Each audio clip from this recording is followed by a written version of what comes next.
Hello dear students, आज हम शुरू करें हमारा जो लेसन है 9th साइंस का, जीवों में विविधता, diversity in living organism. NCERT book का हम एक्सप्लेनेशन करेंगे आज। पॉइंट वाइज जो हमारी हरियाणा बोर्ड की बुक है विज्ञान की, उसको पॉइंट वाइज डिस्कस करेंगे ताकि आपको लेसन अच्छे तरीके से समझ में आ जाए, आपकी कोई क्वेरी शेष न रहे। जीवों में विविधता एक इम्पोर्टेंट टॉपिक है हमारे लिए। लेसन जैसे कि हम देख रहे हैं, जीवों में विविधता,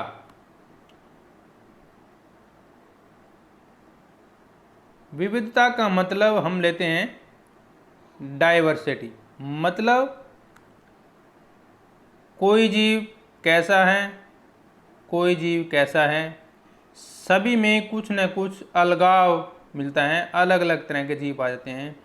जैसे पेड़ पौधे हमारे नहीं चलते नहीं हैं, सांस लेते हैं, पत्थर है, तो हर जीव अपना अलग अलग स्वरूप रखता है। सभी जीवधारी किसी न किसी रूप से एक दूसरे से भिन्न है। कोई आवास के आधार पर भिन्न होता है, कोई आकार के आधार पर। जैसे सूक्ष्म जीव है, हम कोरोना को ही मान लें, एक बहुत ही सूक्ष्म जीव है, बहुत छोटा सूक्ष्म जीव है, एक वायरस है जिसको हम नंगी आंख से नहीं देख सकते। दूसरी ओर हाथी देख लीजिए कितना बड़ा होता है। 30 मीटर लंबी व्हेल भी मिलती हैं, विशालकाय वृक्ष भी आपने देखे होंगे। जीवन काल के आधार पर भी अलग अलग हैं। कुछ जीव 5 या 6 दिन में मर जाते हैं, कुछ जल्दी मर जाते हैं, कुछ लंबा जीवन जीते हैं। जैसे कछुआ है, लगभग 300 साल तक जीवित रहता है। और दूसरा, हम ऊर्जा ग्रहण करने की विधि पर भी जीवों में वर्गीकरण करते हैं। कहने का मतलब क्या है कि जीवों में अनेक प्रकार की विभिन्नताएं पाई जाती हैं, अलग अलग जीव आते हैं, और जीवों की इन्हीं विभिन्नताओं को विविधता कहते हैं। जो ये अलग अलग प्रकार के जीव पाए जाते हैं, इन्हीं को हम विविधता बोलते हैं, इनके डाइवर्सिटी बोलते हैं। एनसीईआरटी बुक रहेगी हमारी, पॉइंट वाइज रिव्यू करेंगे। और आप देख रहे हैं आपका अपना चैनल physics.edu.rajendra। चैनल को लाइक भी कीजिए और सब्सक्राइब भी जरूर कीजिए। तो चलिए शुरू करते हैं हमारा चैप्टर आज का। तो एनसीईआरटी बुक हमारी कहती है कि जीवन जो है एक अनवर्त प्रक्रिया है, लगातार चलने वाली क्रिया है, ये कभी ख़त्म नहीं होता। जीव मर जाते हैं, उसके बाद भी उसका जीवन चलता रहता है। जीव जगत के समुचित अध्ययन के लिए आवश्यक है कि विभिन्न गुणधर्म विशेषताओं वाले जीव अलग अलग श्रेणियों में रखे जाएं। देखिए, हम क्यों अलग अलग कैटेगरी बनाते हैं? ताकि हम जीवों को अच्छी तरह से जान सकें, उनके बारे में पढ़ सकें। इसलिए हम, जैसे मान लो पौधों की हमें गिनती करनी है, तो हम कोशिश करेंगे कि आम के पौधों को अलग गिन लें, अमरूद के पौधों को अलग गिन लें, फूलों को अलग गिन लें। तो इस तरह से हम उनको अलग अलग रूप, अलग अलग कैटेगरी में बांट देते हैं, जिससे उनका अध्ययन आसानी से हो जाता है। इस तरह से जंतुओं और पौधों के वर्गीकरण को वर्गीकी या वर्गीकरण, या अंग्रेजी में वर्गी के लिए 2 शब्द प्रयोग में लाए जाते हैं। एक तो होता है हमारे पास टैक्सोनॉमी, और एक होता है सिस्टेमैटिक्स, जो कि बिल्कुल साइंस से जुड़ा हुआ है। सिस्टेमैटिक, सिस्टेमैटिक का मतलब ही साइंस होता है। जब हम किसी भी चीज़ को, किसी भी वस्तु को सिस्टेमैटिक ढंग से अध्ययन करते हैं तो वो साइंस होती है। तो वर्गीकरण हम करते क्यों हैं? नंबर 1 तो जीवों का जैव विकास हमें अध्ययन करना है, उसमें आसानी हो जाती है। दूसरा, जो जीवों के विशेष लक्षण होते हैं उनको समझना भी आसान हो जाता है। और देखिए, सबसे मेन पॉइंट है, हम जीवों को अच्छे तरीके से पहचान भी सकते हैं जब हम उसका वर्गीकरण कर देंगे। और दूसरा उनके बीच में संबंध क्या है आपस में, इससे भी हम अवगत हो जाते हैं। जैसे पेड़ पौधे और हमारा जीवन किस तरह जुड़ा हुआ है। अभी ऑक्सीजन हम लेते हैं और छोड़ते कार्बन डाइऑक्साइड है, तो पौधे क्या करते हैं, हमारी कार्बन डाइऑक्साइड लेते हैं और छोड़ते हैं। तो ये एक तरह से संबंध को भी दर्शा रहा है। एक जीव के अध्ययन करने से उसके समूह के सभी जीवों के बारे में जानकारी हमें मिल जाती है। मान लो हमें भेड़ों के ऊपर जानकारी प्राप्त करनी है या पौधों के ऊपर जानकारी प्राप्त करनी है, तो एक पौधे को ले लेंगे हम, जैसे अमरूद का पौधा लेंगे तो सारे अमरूदों के बारे में हमें जानकारी मिल जाएगी। तो इसलिए हम वर्गीकरण करते हैं। नेक्स्ट पॉइंट देखिए, जीवों के वर्गीकरण से हमें उनका अध्ययन करने में सहूलियत होती है। वर्गीकरण की मदद से हमें बीमारियां और उनके इलाज का भी पता करने में आसानी हो जाती है। अब वर्गीकरण का आधार क्या है? जीवों के समूह के वर्गीकरण का प्रयास काफ़ी पुराने टाइम से किया जा रहा है। हमारे जो यूनानी विचारक थे, बड़े ही थे, जो मशहूर थे हमारे, अरस्तु ने जीवों के वर्गीकरण उनके स्थल, जल और वायु में रहने के आधार पर किया था। तो देखिए उन्होंने पहले इस तरह से डिवाइड कर दिया। अभी जो जीव जल में रहते हैं, मछलियां हैं, सरीसृप हैं, वो जल में रहने वाले जंतु हो गए, हम छठी क्लास में पढ़ते हैं। स्थलीय जीव हो गए जो स्थल पर रहते हैं, वायु वाले जीव हो गए जो वायु में रहते हैं। यह जीवन को देखने में बहुत ही सरल किंतु भ्रामक तरीका है। उदाहरण के लिए समुद्र में रहने वाले जीव जैसे प्रवाल हैं, हमारे पास कोरल बोलते हैं जिसको, व्हेल हैं, मछलियां हैं, ऑक्टोपस हैं, स्टारफिश मछली हैं और शार्क मछली हैं। ये कई मायने में एक दूसरे से काफ़ी अलग है। अब देखिए मछलियों की बात करेंगे तो मछलियां भी अलग अलग तरह की हैं, तो उनके बारे में जानकारी लेना अलग अलग ही हम अच्छा मानते हैं। इन सभी जीवों में एकमात्र समानता इनका आवास है। एक ही समानता होगी भी, सारे के सारे पानी में रहते हैं, लेकिन उनके गुण तो अलग हो गए ना। इसलिए अध्ययन और विचार के लिए इस आधार पर हम जीवधारियों को समूह में ठीक बांटना नहीं है, लेकिन मोटे तौर पे हमने बांट दिया भी ये जल में रहने वाले जीव हैं, ये स्थल पे रहने वाले जीव हैं और ये हवा में रहने वाले जीव हैं। फिर आगे इनका वर्गीकरण हम करेंगे।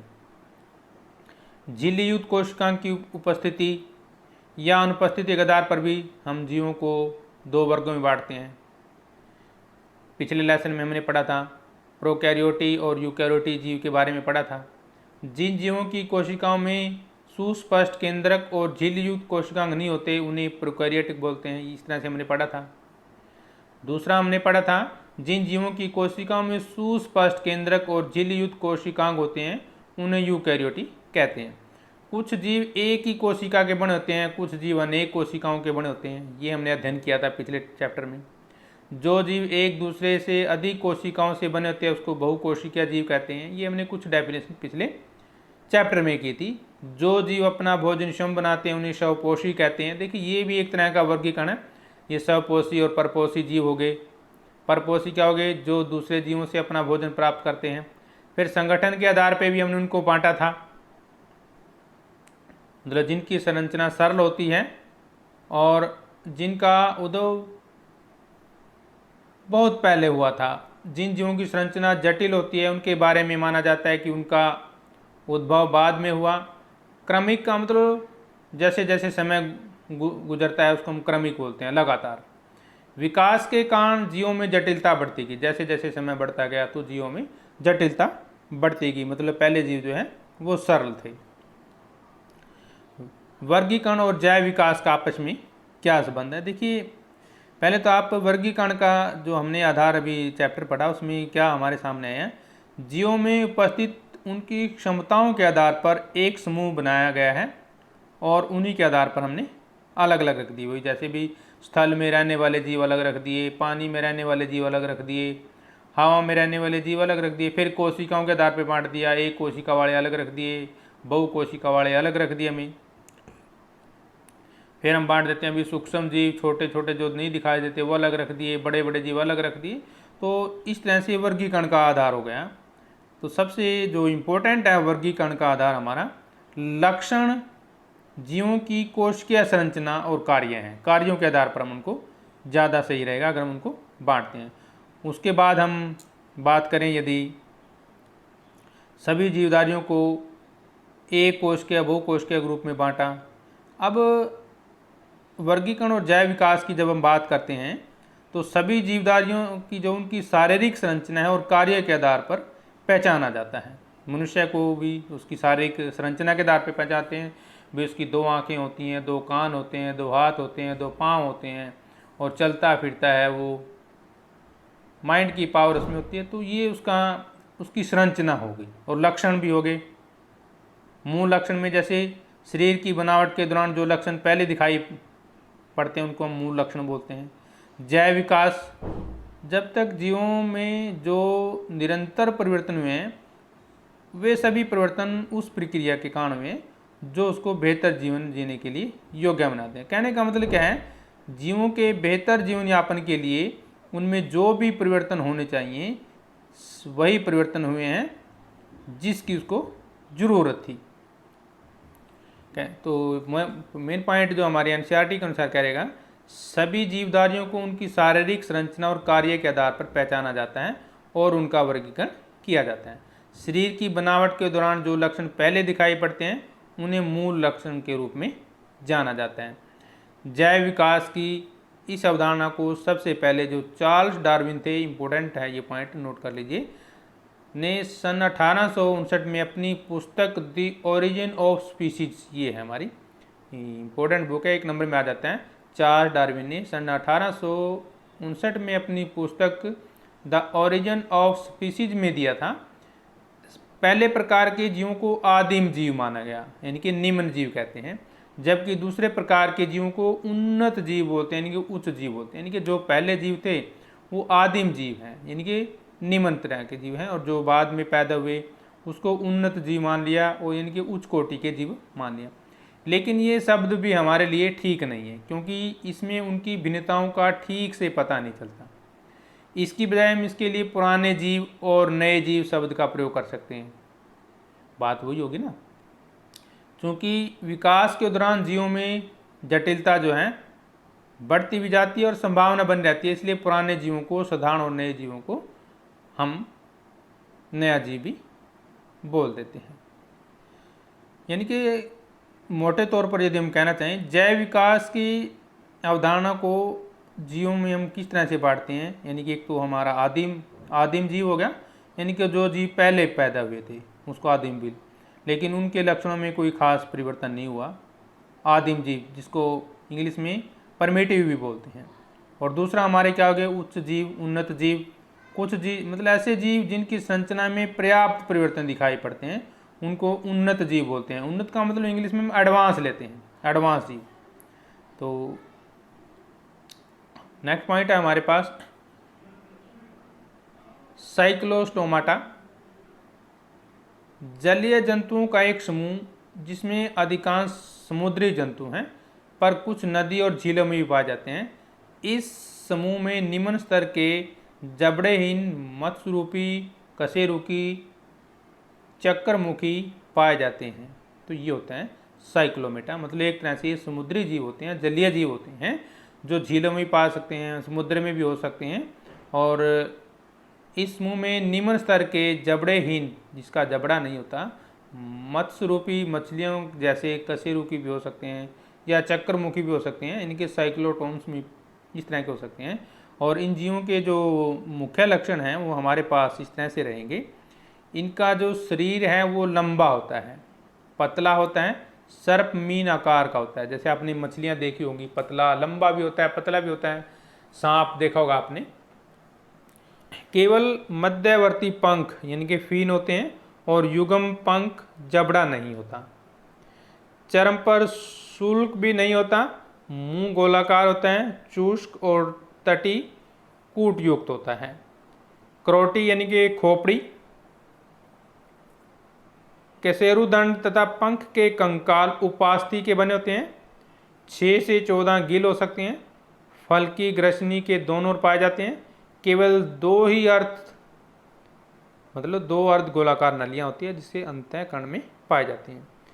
ये बाह्य परजीवी होते हैं जो दूसरे कशेरुकी से संबंध हो जाते हैं। उदाहरण पर जैसे हमारे पास पेट्रोमाइजॉन है या मिगजिन है जिसको हैग बोलते हैं।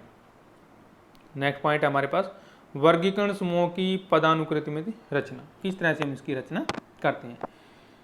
इस प्रकार जब हम वर्गीकरण करते हैं तो उनके लक्षणों के आधार पर छोटे छोटे समूहों में उनको बांट देते हैं। भी उनके लक्षण किस तरह से होंगे। वर्गीकरण की आधारभूत इकाई जाति है। सबसे छोटी इकाई हमारी क्या है, जाति, जिसको हम स्पीसीज बोलते हैं। जाति का मतलब हम ये नहीं लेंगे भी ये ब्राह्मण है, ये बनिया है, या इस तरह के नहीं, इस तरह नहीं होता, क्योंकि ये हमारी साइंस है। उसमें हम जातियाँ लेंगे भी, जैसे मनुष्य जाति, पशु जाति, और आगे फिर कौवा जाति, पक्षियों में भी आते कौवा है, तोता है, मैना है। तो ये जो है जातियों के आधार पर हम इनका वर्गीकरण करते हैं। अतः किन जीवों को हम एक जाति के जीव कहेंगे, एक ही जाति के जीवों में बाह्य रूप से काफ़ी समानता होती है तथा वे जनन कर सकते हैं। मतलब हम एक जाति किसको मानेंगे, जिसके सभी लक्षण समान होते हैं। भी जैसे मनुष्य जाति है तो सभी मनुष्यों के लक्षण समान है, कोई किसी भी मनुष्य का लक्षण अलग नहीं होता। चलना फिरना, खेलना कूदना, नहाना, खाना खाना, सांस लेना, उत्सर्जन करना, तो ये सभी लक्षण सभी मनुष्य में सेम होते हैं। तो ये मनुष्य एक जाति हो गई। इसी प्रकार हम पक्षियों की जाति लेंगे, पक्षी सारे उड़ते हैं, खाना खाते हैं, इधर जाते हैं उधर जाते हैं, जनन भी करते हैं, तो वो दूसरी जाति हो जाएगी। तो इस तरह से हम जो हमारे विटेकर थे उन्होंने जीव जगत को 5 भागों में बांटा, वर्गीकरण जो किया, 5 किंगडम्स क्लासिफिकेशन ऑफ ऑर्गेनिज्म, किस तरह से उसने किया।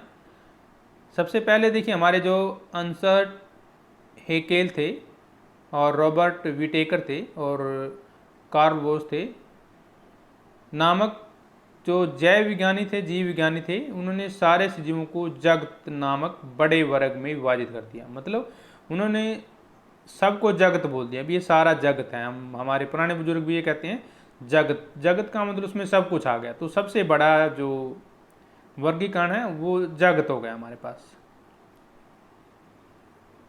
फिर उसके बाद हमारे पास जो विटेकर ने 5 वर्गीकरण हमारे सामने रखे।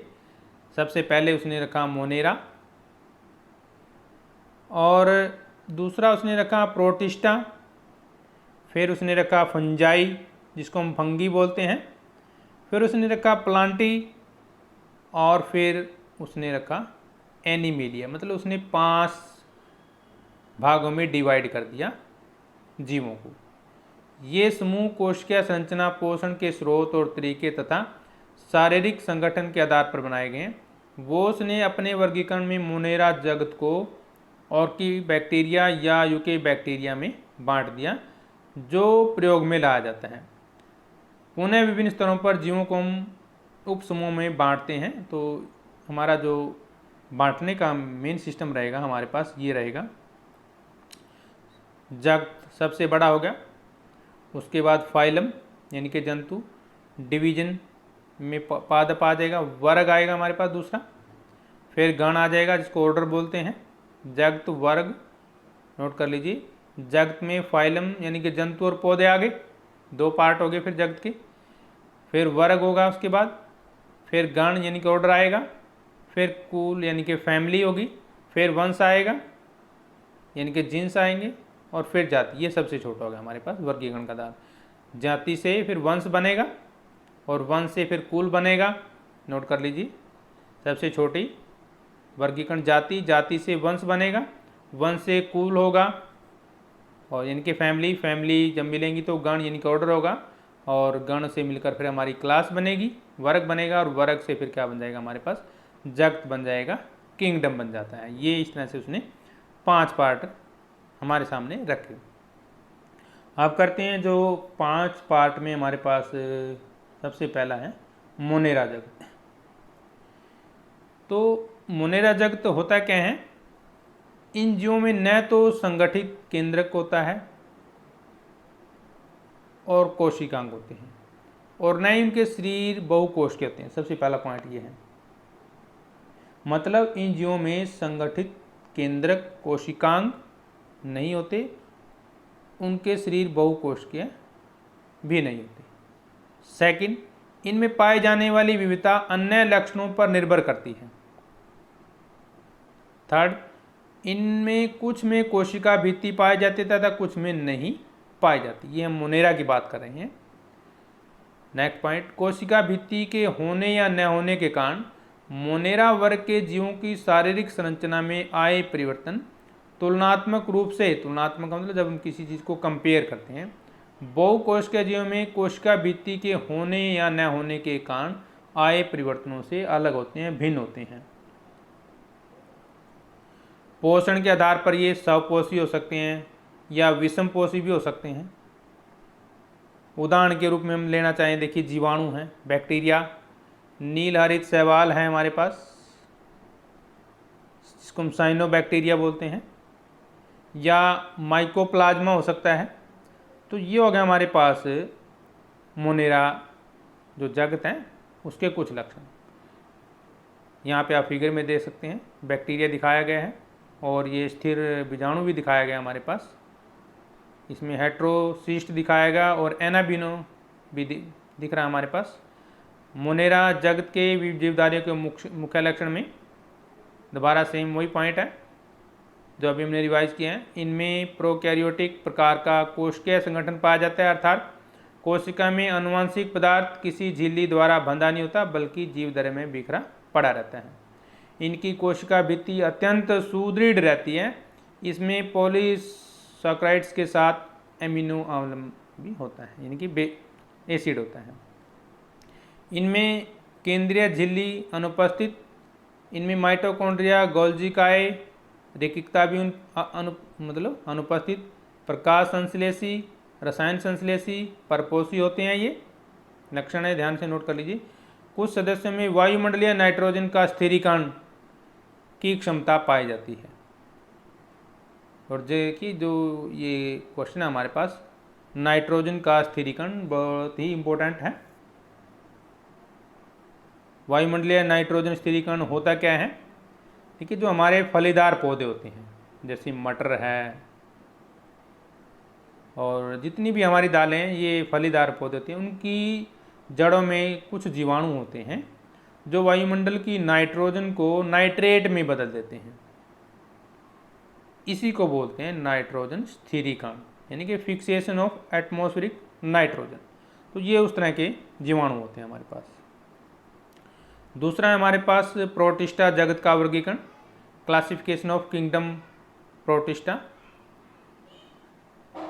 इसमें देखिए जो जीव होंगे उसमें मुख्य रूप से एक कोशिक जीव होंगे और जो यूकैरियोटिक जीव होते हैं वो आते हैं।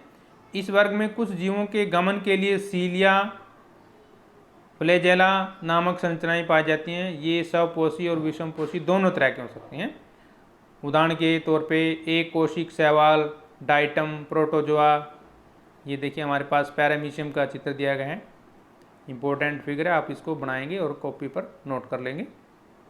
इसके पार्ट भी दिए गए हैं। देखिए ये पार्ट हमारे पास यहाँ पे जलधानी है जहाँ से जल ग्रहण करता है, और ये सीलिया दिखाया गया है यहाँ पर, और ये इसका गुरु केंद्र होता है, और ये इसका क्या होगा हमारे पास सूक्ष्म केंद्र, ये मुख पंच हो गया हमारे पास, और ये क्या हो गया साइटोसोम हो गया, ये जो दिख रहा है हमारे पास, और ये इसकी भोजन धानी होती है, और ये साइटोप्लाज्म होता है। ये हो गया हमारे पास पैरामीशियम का चित्र।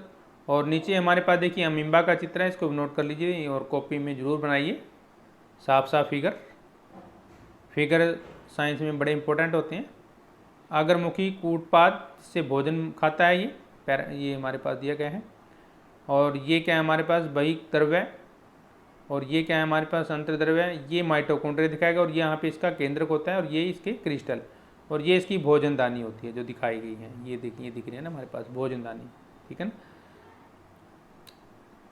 अमीबा के बाद हमारे पास युगलिना, देखिए यगलिना बोलते हैं, कई बार युगलिना बोलते हैं। इसका भी सेम यहाँ पे इसका केंद्रक होता है, केंद्रक के अंदर फिर केंद्रिक हो जाएगा हमारे पास।